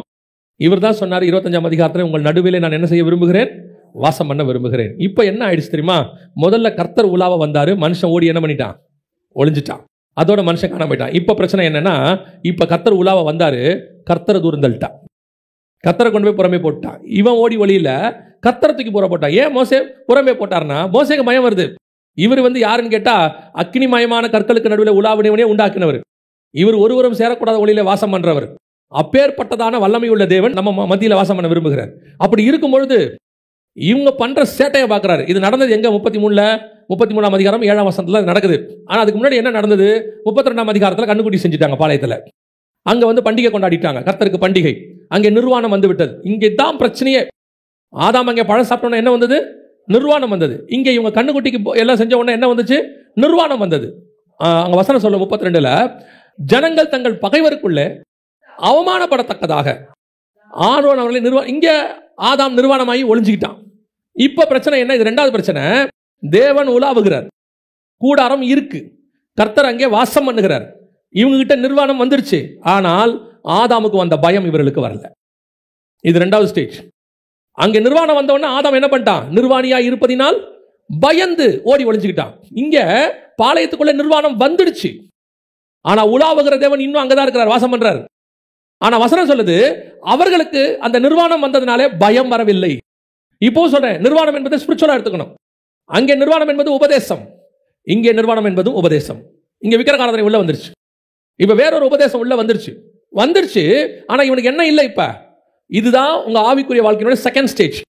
முதல் ஸ்டேஜ்ல ஒரு கான்சியஸ் இருக்கும், கர்த்தர் குத்திக்கிட்டே இருப்பாரு, கர்த்தர் சொல்லிக்கிட்டே இருப்பாரு, இப்படி செய்யாத, இப்படி செய்யாத, இப்படி செய்யாத. நமக்கு அந்த உணர்வு இருக்கிற வரைக்கும் ஓகே ஃபைன், அதை சரி பண்ணிக்கிட்டே வந்துடலாம், திருப்பி ஆண்டவரோட சேர்ந்துடலாம். இல்ல வேணாம், ஒரு மைண்ட் தோணுது, இல்ல வேண்டாம், இது தப்பா தெரியுது அப்படின்னு சொன்ன உடனே ஆதாமுக்கு தோணுது, ஐயோ இந்த சத்தத்துக்கிட்ட போக வேண்டாம், இது நம்ம நிர்வாணம் வேண்டாம் அப்படின்னு. இந்த மாதிரி ஒரு எண்ணம் இருக்கிற வரைக்கும் உன்னை தூக்கி, அதுதான் தாவீதுக்கு இருந்தது. நான் சொன்னேன், தாவீதுக்கு அந்த தாட் இருந்தது, அது வரைக்கும் தூக்கி எடுக்க முடியும். ஆனா ஒரு இடத்துல அந்த கான்சியஸே போயிடும் உங்களுக்கு, அதுக்கப்புறம் அந்த கான்சியஸ் இருக்காது. நாம தப்பு பண்றோங்கிற கான்சியஸ் இருக்காது, நம்ம பண்றது சரிங்கிற தாட் வந்துடும். இதுதான் சவுலுகிட்ட இருந்துச்சு. இப்ப சவுலுக்கு போய் உணர்த்துறாரு சாமுவேல். ஆனால் சவுல் தன் பக்கத்தின் நீதியை சொல்லிக் கொண்டிருக்கிறான், சுயநீதியை சொல்லிட்டே இருக்கிறான். நான் எதுக்கு தெரியுமா அந்த ஆடு மாடெல்லாம் வச்சேன்? ஆண்டவருக்காக தான் வச்சேன். இப்ப அவன் செய்யற தப்புக்கு என்ன முலாம் பூசுறான்? ஸ்பிரிச்சுவல் முலாம் பூசுறான். இப்ப இவங்க பண்ண கண்ணுக்குட்டிக்கு என்ன முலாம் பூசுனாங்க? கர்த்தருக்கு பண்டிகை. இதேதான் கான்செப்ட். பாத்தீங்கன்னா ஒண்ணுதான், விஷயம் தான் வெவ்வேறாக இருக்கு, ஒரே விஷயம் தான். இப்ப என்ன நடந்துச்சு? அவங்களுக்கு அந்த உணர்வே போயிடுச்சு. புசித்தார்கள், குடித்தார்கள், விளையாடினார்கள். எங்க? கர்த்தருடைய சமூகத்தில். எங்க? கர்த்தர் உலாவுகிற இடத்தில். நான் உங்கள் நடுவிலே உலாவும்படி. கர்த்தர் எங்கே? உங்கள் நடுவிலே உலாவி வாசம் பண்ணும்படி. கர்த்தர் உலாவுறாரு, வாசம் பண்றாரு, கூடாரம் இருக்கு, எல்லாம் இருக்கு. ஆனால் கர்த்தர் இருக்கிறாருங்கிற உணர்வு அவங்களுக்கு போயிருச்சு. இந்த உணர்வு தான் வெரி இம்பார்ட்டன்ட். அது போச்சு, கதை முடிஞ்சு. இப்போ உங்களுக்கு கர்த்தரை விட்டு ஓடி ஓடிற பயமே இருக்காது. ஐயோ நம்ம பாவம் செஞ்சுட்டோமேங்கிற பயமே இருக்காது. ஏன் அந்த பயம் இருக்குதுன்னா, ஆவியானவர் இன்னும் உனக்குள்ள ஏதோ ஒரு இடத்துல உணர்த்திட்டு இருக்கிறார். இல்லப்பா இல்லப்பா இல்லப்பா, இது வேண்டாம் வேண்டாம் அப்படின்றார். ஒரு இடத்துல உனக்கு அந்த கான்சியஸே போயிடும். அவ்வளவுதான், உணர்வு போச்சு. போன பிறகு இஷ்டத்துக்கு செய்யறான். அவனுக்கு அது தப்பாவே தெரியல. அவன் கேட்பான், இதுல என்ன தப்பு இருக்கு? யார் பண்ணாததை நான் செஞ்சேன், இதுல என்ன தப்பு இருக்கு? என்னப்பா யார் சொல்லாததை இப்ப நான் சொல்லிட்டேன், எல்லாரும் பண்றதான் நான் பண்றேன் அப்படின்னு நீ சொல்லிட்டீன்னா உன்னுடைய கான்சியஸ் போகுதுன்னு அர்த்தம். நீ பண்றது உனக்கு தப்பாவே தெரியல அப்படின்னா சவுலாக மாறிக்கொண்டிருக்கிறோம், இஸ்ரவேல் ஜனங்களாக மாறிக்கொண்டிருக்கிறோம். பாளையத்துக்குள்ள கர்த்தர் இருக்கிறாருங்கிற பயம் போயிடுச்சு. மற்றவங்களுக்கும் யோசேப்புக்கும் என்ன வித்தியாசம்? இப்ப யோசேப்பு பண்ணலாம், தப்பு பண்ணலாம். அந்த தப்பை பண்ணும் பொழுது யாரும் ஒன்றும் கேட்க போறது இல்லை, அத்தனையும் யாரும் தெரிய போறது இல்லை. ஆனால் அவன் சொன்ன ஒரே வார்த்தை, தேவனுக்கு முன்பாக நான் பயப்படுறது யாருக்கும் இல்லை, யாருக்கு? தேவனுக்கு பயப்படுகிறேன். நமக்கு அந்த கான்சியஸ் வரணும். அதுதான் இவ்வளவு இம்பார்ட்டன்ட். இன்னைக்கு மனசாட்சியில் சூடுண்டவர்களாய் மாறிக்கொண்டிருக்கிறோம். இதுல என்ன தப்பு இருக்குன்னு கேட்க தொடங்குறோம்ல. நீ செய்யறது தப்புனே உனக்கு தோணலைன்னா உன் இஸ்ரவேல் பாளையத்தை விட்டு தேவன் தூரம் போகிறாரு. அந்த தப்புன்னு தோன்ற வரைக்கும் தான் நீ பாளையத்துக்குள்ள தேவனை வச்சுக்கிட்டு இருக்க, ஸ்டில் எக்ஸிஸ்ட் அப்படின்னு அர்த்தம். இல்ல நான் பண்றதெல்லாம் தப்பு இல்லை. நான் எப்பவும் சொல்லுவேன், என் பார்வைக்கு சரியாக இருக்கிறது தேவன் பார்வைக்கு சரியா இருக்கான்னு பார்க்கணும். நீங்க வேற யார் பார்வைக்கும் சரியா இருக்கான்னு பார்க்கக்கூடாது. இப்போ சவுல் பண்ணதை நீங்க எடுத்துக்கிட்டீங்கன்னா உலக பிரகாரம் என்ன கிடையாது? தப்பு கிடையாது. உலக பிரகாரமா தப்பு கிடையாது. இப்படி எடுத்துக்கோங்க. ஆபிரகாம் ஆகாரை திருமணம் பண்றாரு. உலக பிரகாரமா தப்பான்னு கேட்டீங்கன்னா தப்பு கிடையாது. ஆனா ஸ்பிரிச்சுவலி என்னவாகுது? தப்பாகிறது. ஏன்னா இயேசு கிறிஸ்து சொல்ற பிரமாணத்துல ஆதி முதல் கொண்டு எங்களுக்கு அப்படி இல்லை, அந்த ஒருத்தர் தான் இருக்கணும் அப்படிங்கிறார். லா சொல்லுது அவர் பண்றது தப்பு கிடையாது. ஆனால் கர்த்தருக்கு முன்பாக என்னவாகுது? தப்பாகுது. இந்த கான்சியஸ் தான் நமக்கு வரணும். நாம் கர்த்தருக்கு முன்பாக. அதனாலதான் திருப்பி திருப்பி எலியா என்ன பண்ணுவார்னா, நான் கர்த்தருக்கு முன்பாக நிற்கிற நான். என்ன, என்னுடைய அளவுகோல் கர்த்தருக்கு முன்பாக இருக்குது. இவன் செய்யறான், அவன் செய்யறான், அவன் பண்றான், இவன் பண்றான், யார் வேணாலும் பண்ணட்டும். ஏன் உங்களை நடத்துகிறவர்கள் கூட பண்ணட்டும். இன்னும் சொல்ல போனால் நீங்கள் யாரை ரோல் மாடலா வச்சிருக்கிறீங்களோ அவங்க கூட தப்பு பண்ணட்டும். ஆனா அது சரி ஆயிடவே ஆகாது. உங்க ரோல் மாடல் எப்பவுமே கிறிஸ்துவாக இருக்கணும். கிறிஸ்துவுக்கு முன்பாக நான் சரியா பண்றேனா? ஆண்டவர் என்னை பார்த்து இதை சரின்னு சொல்வாரா? இவ்வளவுதான் கேள்வி. அது தப்பு கிறிஸ்து சொல்றது அந்த இடத்துல எனக்கு தப்புன்னு தோணுதுன்னா இமிடியேட்டாக என்னை கரெக்ட் பண்ண வேண்டிய இடத்துக்கு நான் வந்துட்டேன்னு அர்த்தம். இல்லைன்னா என்ன ஆகும் தெரியுமா? உங்களை விரட்ட மாட்டாரு, அவர் தூர போயிடுவார். அவர் தூர போயிடுவார். என்ன சொல்றாரு எசேக்கியேல் புஸ்தகத்துல 8:6 என் பரிசுத்த ஸ்தலத்தை விட்டு என்னை தூரமாய் போகும் பண்ணும்படியான இஸ்ரவேல் வம்சத்தால் இங்கே செய்கிற மிகுந்த அருவருப்புகளை காண்கிறாய் அல்லவா? இதான் நடந்துச்சு. அன்னைக்கு தான் நடந்தது. அன்னைக்கு பாளையத்துக்குள்ள உலாவ வேண்டும் என்று விரும்பி அவர்கள் நடுவிலே ஒரு கூடாரத்தை போட வேண்டும் என்று சொல்லி கர்த்தர் அவ்வளவு ரெடி பண்ணி மோசே கிட்ட சொல்லி, அதுவும் மாடல், பரலோகத்தினுடைய மாடல் இவ்வளவு கொடுத்து இன்ஃப்ராஸ்ட்ரக்சரை உருவாக்கி வச்சா அவனுக்கு கர்த்தர் இருக்கிறாருங்கிற பயம் இல்லை, கர்த்தர் கூட இருக்கிறாருங்கிற பயம் இல்லை. இப்ப என்ன ஆயிடுச்சு? நான் வேலை ஸ்தலத்துல கெட்ட வார்த்தை பேசுறது தப்பு இல்லைன்னு தோணுது இல்ல. இப்ப தேவன் உங்களை விட்டு தூரம் போறாருன்னு அர்த்தம். என்ன செய்யறாரு? ஆனா ஆசாரிப்பு கூடாரம் இருக்கு. ஆனா ஆரோன் இங்கே தான் இருக்கான், ஊழியக்காரர் இருக்கிறார், ஆசாரிப்பு கூடாரம் இருக்கு, எல்லாம் இருக்கே, உணர்வு இல்லை. கர்த்தர் தூரம் போயிட்டார், கிளம்பிட்டார். இப்ப நான் பண்றது தப்புனே உனக்கு தோணல, ஒருத்தர் சொல்லியும் தோணல. சமீபத்தில் ஒரு தம்பிக்கு எல்லாரும் சொன்னாங்க, நீ பண்ற தப்புப்பா, நீ பண்ற தப்புப்பா, நீ பண்ற தப்புப்பான்னு. அந்த தம்பி கேட்கல, நான் பண்ணல, என்ன தப்பு இருக்கு, நான் பண்ண. கடைசியில கர்த்தரே அவனை உணர்த்தின விதம் இருக்கு பாருங்களேன். அந்த தப்பு பண்ணிட்டாங்கிறத அவனுக்கு உணர்த்துறதுக்கு கர்த்தர் ஒன்று செஞ்சார் பாருங்களேன். இப்போ நேத்து ஒரு விஷயம் கேள்விப்படும் போது அந்த தம்பி சொல்றானா, இப்பதான் கர்த்தர் என்னோடு கூட பேசுறாருன்னு. யோசிச்சு பாருங்க, ஒரு பெரிய பிரச்சனை வந்து அந்த பிரச்சனையில நான் ஒரு இடத்துல சிக்கி சவுல் மாதிரி மாட்டின பிறகு, ஆமா நான் பண்ணது தப்புன்னு உணர்வு வரதுக்கு முன்னாடி நீ அந்த இடத்துக்கு போக கூடாதுன்னு கர்த்தர் விரும்புகிறார். அதுக்கு தான் முன்னாடியே சொல்றாரு, உணர்த்துறாரு. பல நேரத்தில் நாம அதை கேட்க மாட்டோம். என்ன தப்பு நான் பண்றதுல என்ன பண்றது? அதெல்லாம் ஒண்ணும் கிடையாது. இப்படி இருந்தாதான் வேலை வாங்க முடியும், இப்படி இருந்தாதான் அது நடக்கும். கர்த்தர் சொல்றாரு, நீ வேலை வாங்குறது ரெண்டாவது, நீ தான் எனக்கு முதல்ல. You are the first one. நீ அடுத்தவங்களை வேலை வாங்குறதுக்கு கெட்ட வார்த்தை பேசுறதை விட நீ கெட்ட வார்த்தை பேசாம வேலை வாங்காம இருந்தா கூட பரவாயில்ல. உன் ஆத்மாவது எங்க வந்துடும்? பரலோகத்துக்கு வந்துடும். நீ வேலை வாங்கிடுவே, வேலை நடந்துடும். ரெண்டு பேர் ஆத்மாவும் போவாது, அவன் ஆத்மாவும் போவாது, உன் ஆத்மாவும் போவாது. இப்ப இஸ்ரவேல் ஜனங்களுக்கு கர்த்தர் உலாவுகிறாருங்கிற அந்த கான்சியஸே போயிருச்சு. அப்போ அதை கேட்கிற வரைக்கும் எனக்கு என்ன இல்லை, கேட்கவே அந்த கான்சியஸே இல்லை, எனக்கு டோட்டலா பிளாக் அவுட் ஆயிடுது. இதுதான் பாளையத்துக்குள் தேவன் இருந்தும் கர்த்தர் என் நடுவில் உலாவுகிறார் என்று சொல்லியும் நான் கர்த்தருக்கு பண்டிகை என்று கண்ணுக்குட்டியை வழிபட்டு கொண்டிருக்கிறேன். கர்த்தர் ரொம்ப தூரம் போயிடுவார். உண்மையிலே நல்லா ஜெபிக்கிறவனுக்கு கர்த்தர் தூரம் போயிட்டார்னா ஒரே செகண்ட்ல தெரியும் கர்த்தர் தூரம் போயிட்டார். அதை விட பெரிய பிரச்சனை என்னன்னா, திருப்பி அதை புதுப்பிக்கிற வேலை இருக்குல்ல, அது அதை விட கஷ்டம். ஏன்னா இவர் கோவப்படலை, இவர் ஒரு இடத்துல நின்றுக்கிட்டார் தூரமாக போய், சரிப்பா நான் ஓரமாக நின்றுக்கிறேன்பான்ட்டு. திருப்பி அவரோட சேர டிஸ்டன்ஸ் இருக்குல்ல, அந்த ஸ்பிரிச்சுவல் டிஸ்டன்ஸை குறைச்சி இவரோட வர்றது பயங்கர பெயின்ஃபுல் ப்ராசஸ். சோல்குள்ள, பாடியில் இல்லை, உங்கள் ஆத்மாக்குள்ள அவரை திருப்பி அதே ஆவியில் வந்து நிரம்பி அவர்கிட்ட திருப்பி ஒப்புரவாகிறன்னு ஒரு வேலை இருக்குல்ல, அது உண்மையிலேயே வலி, பெரிய வலி. எப்படி ரெடி ஆகுது? ஏன் நான் அவரை கொண்டு போய் தூரம் போட்டேன். நான் இப்போ ஆண்டவர் சொல்றாரு, இல்லை உன் ப்ராசஸ் தப்பு, என்னையே கொண்டு போய் தூரம் போட்ட. இப்போ திருப்பி மீண்டும் தேவன் என்ன செய்ய விரும்புகிறார்? உலாவ விரும்புகிறார். வாசிங்க, யோவான் எழுதின சுவிசேஷம் 10ஆம் அதிகாரம் 23வது வசனம் வாசிங்க. இயேசு தேவாலயத்தில் சாலமோன் மண்டபத்திலே உலாவி கொண்டிருந்தார். ஒவ்வொரு வார்த்தைக்கு பின்னாடி எவ்வளவு இம்பார்ட்டன்ஸ் இருக்கு பாருங்க. இது சும்மா ஒரு சிங்கிள் வசனம் தான் இருக்கும். இயேசு சாலமோன் மண்டபத்தில் தேவாலயத்தில் உலாவி கொண்டிருந்தார். ஏன் உலாவிக்கிட்டு இருக்காருங்கிறத இந்த லிங்கோட பார்த்தா தான் உங்களுக்கு தெரியும். ஏன் அந்த இடத்துல ஒரு உலாவினார்? ஏதோ ரிலாக்ஸா நடந்திருக்கார் போல காலார அப்படின்னு நம்ம நினைக்கிறோம்ல. இப்போ நம்ம என்ன கேட்டாலும் சொல்லுவோம், அவர் வாக்கிங் போயிருக்கிறாரு, அவர் மேல பால்கனியில் நடந்துகிட்டு இருக்காரு, ட்ரெட்மில்ல நடக்கிறாரு இப்படின்னு சொல்றோம்ல. ஆனா இயேசு நடக்கிறாருன்னா காரணம் இருக்கு. அதனால தான் நான் எப்பவும் சொல்லுவேன், இயேசு உட்கார்ந்தா காரணம் இருக்கு, இயேசு திரும்பி பார்த்தா காரணம் இருக்கு, இயேசு நடந்தா காரணம் இருக்கு. ஒவ்வொன்றுத்துக்கு பின்னாடியும் ஒரு திட்டம் இருக்கிறது. ஏன் இயேசு உலாவினார் தெரியுமா? இது கரெக்டா அடுத்த 2000 வருஷம் கழிச்சு. இது இஸ்ரவேல்கிட்ட உலாவினார்ல, ஆதாம்கிட்ட உலாவினார்ல, ஆதாம்ல இருந்து இஸ்ரவேல் பிரமாணம் 2000 வருஷம் வெளியே போச்சுல கூடாரம், அதுல இருந்து அடுத்த 2000வது வருஷம் இது. கரெக்டா 4000 வருஷம் முடியும் போது இயேசு எங்க வந்துட்டாரு? உலாவும்படி உள்ளே வந்துட்டார். இப்ப மீண்டும் தேவன் எங்கே உலாவ விரும்புகிறார்? சிறுபாபேலின் ஆலயத்தில், 2வது ஆலயத்தில் உலாவ விரும்புகிறார். ஆனா இங்க என்ன நடந்துச்சு தெரியுமா? வாசிங்க, மத்தேயு எழுதின சுவிசேஷம் 21ஆம் அதிகாரம் 12வது வசனத்தை வாசிங்க. இயேசு தேவாலயத்தில் பிரவேசித்து ஆலயத்திலே விற்கிறவர்களும் கொள்ளுகிறவர்களுமாகிய யாவரையும் வெளியே துரத்தி காசுக்காரருடைய பலகைகளையும் புறா விற்கிறவர்களின் ஆசனங்களையும் கவிழ்த்து. இப்ப எவர் எங்கே இயேசு உலாவி கொண்டிருக்கிறாரோ அந்த இடம் என்னவா இருக்கிறது? கள்ளர் குகையாக மாறிடுச்சு. ஃபர்ஸ்ட் நல்லா கவனிங்க, தோட்டத்தில் உலாவினார், மனுஷன் ஓடி ஒளிந்து கொண்டார். இஸ்ரவேல் பாளையத்தில் உலாவினார், தேவன் பாளையத்தை விட்டு வெளியே போயிட்டார். ஏன்னா அங்கே அக்கிரமம் நிர்வாணம் இருந்தது, இங்கேயும் என்ன இருக்கு? நிர்வாணம் இருக்கு. ஆனா இப்ப இதில் இங்க என்னவாயிடுச்சு? தோட்டம் அல்லது ஆலயம் என்னவா மாறிடுச்சு? கள்ளர் குகையா மாறிடுச்சு. இப்ப என்ன பண்ணாராம் தெரியுமா? மத்த 24:2 வாசிங்க. ஒரு கல்லின் மேல் ஒரு கல் இல்லாதபடி எல்லாம் இடிக்கப்பட்டு போகும் என்று. அதோட அர்த்தம் என்ன தெரியுமா? இதுவரைக்கும் தோட்டத்துக்குள்ள பாவம் செஞ்ச உன்னை விரட்டிட்டேன், ஓடி ஒளிஞ்சுக்கிட்ட. இஸ்ரவேல் பாளையத்துக்குள்ள பாவம் நடந்துச்சு, என்ன ஓரமா தள்ளிட்டீங்க, அது 2வது பார்ட். இந்த தடவை கர்த்தர் பொறுமையா இருக்க போறது இல்லையா? கர்த்தர் சொல்றாரு, என்னுடையதான ஆலயத்தை நீங்கள் என்னவாய் மாத்தினீர்கள்? கள்ளர் குகையை மாத்தினீர்கள். இனி ஒரு கல்லின் மேல் ஒரு கல் இல்லாதபடிக்கு இடிக்கப்பட்டு போகும். இப்ப யோசிச்சு பாருங்க, தேவனுக்கு உலாவறதுக்கு இடமே இருக்காது. தேவாலயத்தை இடிச்சாச்சுன்னா எங்க உலாவாரு? தோட்டம்னு ஒன்று இருந்துச்சு, உலாவினாரு, மனுஷன் ஓடி ஒளிஞ்சிட்டான், பூட்டிட்டாரு தோட்டத்தை. இப்ப உலாவறதுக்கு இடம் இருக்கு அவருக்கு. 2வது இஸ்ரவேல் பாளையம் இருக்கு, தேவன் உலாவினாரு, அவங்க தப்பு பண்ணாங்க, தூரத்திலேயாவது இருந்துச்சு, ஜனங்கள் தேடி போனார்கள்.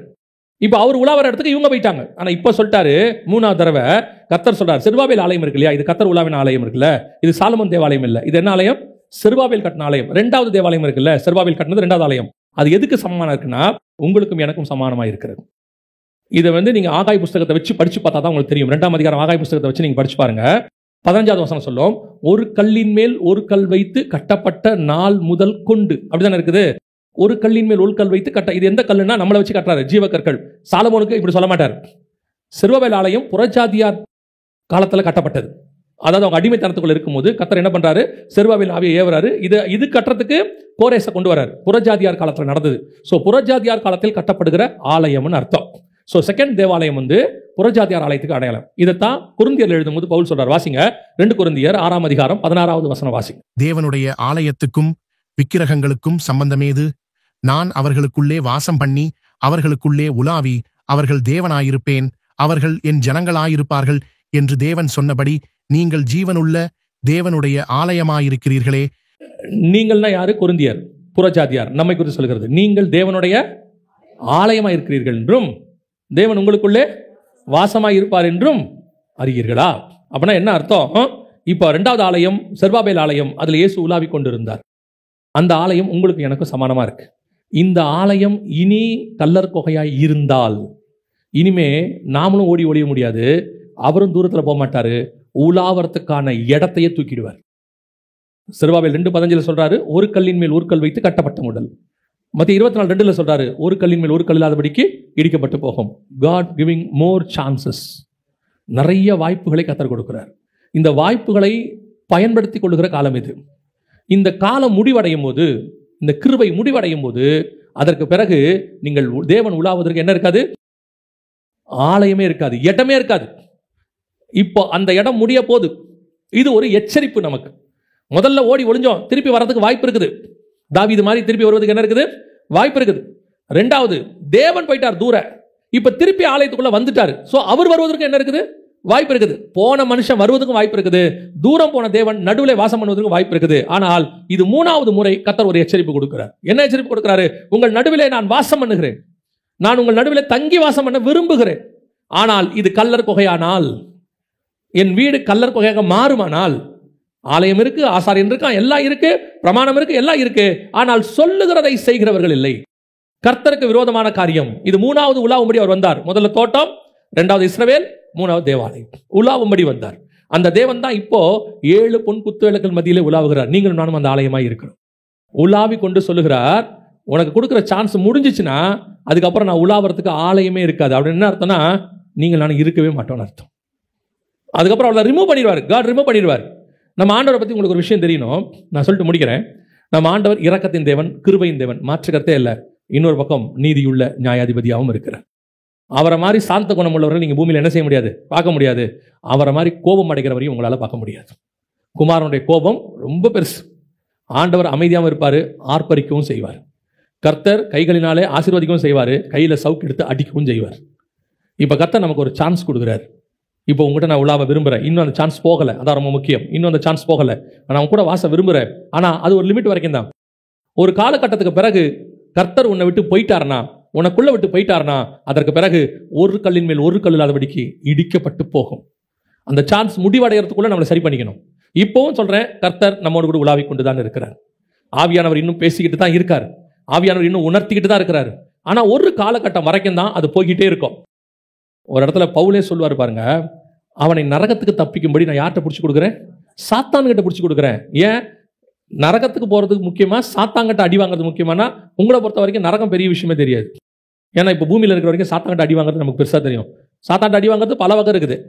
அது அடி வாங்குறதுனா அடி மட்டும் வாங்குறதில்ல, அவன் எப்படி வேணா சோதிப்பான். யோபுவை தலை முதல் கால் வரைக்கும் சோதிச்சான், அப்புறம் நண்பர்களை வச்சு சோதிச்சான், அப்புறம் பிள்ளைகள் மரணத்தில் சோதிச்சான், அதுக்கப்புறம் சொத்து கித்து எல்லாம் காண போய் தரித்திரத்தில் சோதிச்சான். எப்படி வேணாலும் சோதிப்பான். கர்த்தர் உனக்கு கொடுக்குற எச்சரிப்பு என்னன்னா, உன்னை சரி பண்ணிக்கோ.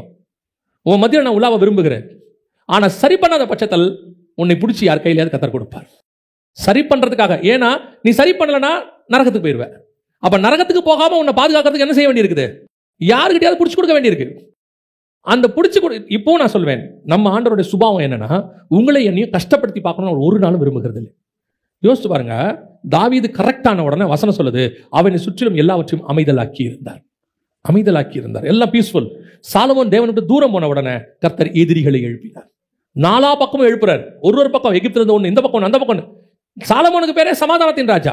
40 வருஷம் தேசம் எப்படி இருக்குது? சமாதானமாக இருந்தது. சமாதானத்தின் தேவன் தான் உனக்கு சமாதானத்தை கொடுக்க தான் விரும்புகிறார். கர்த்தர் உன் மத்தியில உலாவதான் விரும்புகிறார், உன்னை ஆசீர்வதிக்கத்தான் விரும்புகிறார். உன்னை கஷ்டப்படுத்த விரும்பவே இல்லை. ஏன்னு சொன்னா, நம்ம கஷ்டத்தை எல்லாம் அவர் ஏற்றுக்கொண்டார். அதுல மாற்று கருத்து இல்ல. சரி பண்ணாத பட்சத்தில் நரகத்துக்கு தப்பு வைக்கும்படி கர்த்தர் சொல்றாரு, உன்னை நரகத்துக்கு தப்பு வைக்கிறதுக்கு வேற வழி இல்லை. எனக்கு யாருக்கிட்ட என்ன செய்ய வேண்டியிருக்கு? பிடிச்சு கொடுக்க வேண்டியிருக்கு. இப்ப பிடிச்சு கொடுக்குறேன் ஆண்டவர் சொல்லல, உனக்கு எச்சரிப்பு கொடுக்கிறார். நமக்கு கொடுக்கிறார் எச்சரிப்பு. we want to be ready. இப்போ சொல்றேன், நம்மகிட்ட நிறைய காரியங்கள், கர்த்தருக்கு பிரியமில்லாத காரியங்கள் நிறைய நம்மகிட்ட இருக்கு. nobody is perfect. ஆனா கர்த்தர் என்ன எதிர்பார்க்கிறார்னா, எனக்கு ஆண்டவர் சொல்லி கொடுத்து சொல்றேன், சவுல் இருதயத்துக்கும் தாவீது இருதயத்துக்கும் ஒண்ணுதான் இருந்துச்சு. என்னன்னா, உணர்த்தும் போது எனக்கு வேணான்னு இருதயத்தின் ஆழத்துல இருந்து உண்மையா சொல்லணும். வாயில சொல்றது இல்ல. சில ஆட்கள் வாயில சொல்லுவான், அது இல்ல. அவருக்கு தெரியும் இவன் வாயிலன்னு சொல்றானா இறுதி நாடு.